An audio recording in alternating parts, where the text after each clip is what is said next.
আজকে আমরা ঘুরতে এসেছি সিক্সুয়াল রিসোর্ট। সো এখানে আজকে আমাদের সার্বিক যে দায়িত্ব, এই দায়িত্বে আমাদের সঙ্গে ছিলেন আমাদের সুন্দর আমাদের সকলের প্রিয় জাতীয়তাবাদী আইন ছাত্র ফোরাম নারায়ণগঞ্জ জেলা শাখার প্রধান আহ্বায়ক, আমাদের সকলের প্রিয় শ্রদ্ধা ভাজন সাদ্দাম ভাই, এবং আমাদের আরও ছিলেন আমাদের ফজলে রাব্বি ভাই, তিনি হচ্ছেন সদস্য সচিব জাতীয়তাবাদী আইন ছাত্র ফোরাম।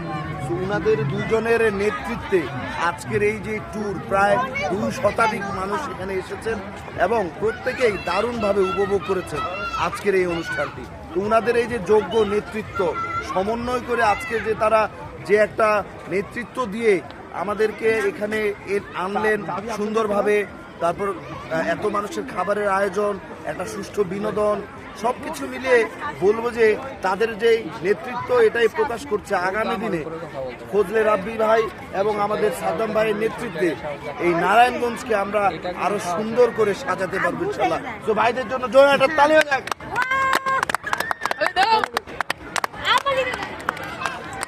ধন্যবাদ সকলকে, ধন্যবাদ ভাই। আপনি এটা কিছু বলেন। বিসমিল্লাহির রহমানির রহিম। আমি অবশ্যই আজকে খুবই আনন্দিত এবং উৎফুল্ল যে আমাদের ঐতিহ্যবাহী নারায়ণগঞ্জ আইন কলেজের পক্ষ থেকে প্রতি বছর নেই, এবারও শিক্ষা সফর আমাদের সিসিল পার্ক রূপগঞ্জ আমরা আসছি। আমাদের এই প্রোগ্রামটা এত সুন্দরভাবে সুশৃঙ্খলভাবে পরিচালিত হচ্ছে তা দেখে আমি খুবই আনন্দিত, এবং আমাদের কলেজের স্টুডেন্টরা যেভাবে সুন্দর ভূমিকা রেখেছে তা শুনে তা দেখেও খুবই আমি মুগ্ধ।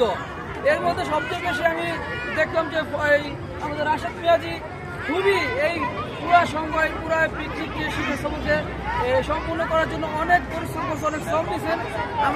আমাদের পুরা সহযোগী এভাবে কাজ করছেন, এই জন্য আমি রাশেদ মিয়াজি ভাইকে অনেক অনেক ধন্যবাদ জানাচ্ছি। ইভেন আরও যারা আমাদের সাথে কাজ করেছেন এবং এই প্রোগ্রামকে সুন্দর ও সফল করার জন্য আপ্রাণ চেষ্টা করেছেন, আমি সকলকে বিশেষভাবে ধন্যবাদ জানাচ্ছি এবং সকলের শুভকামনা করে আমি আমার সংক্ষিপ্ত বক্তব্য শেষ করছি।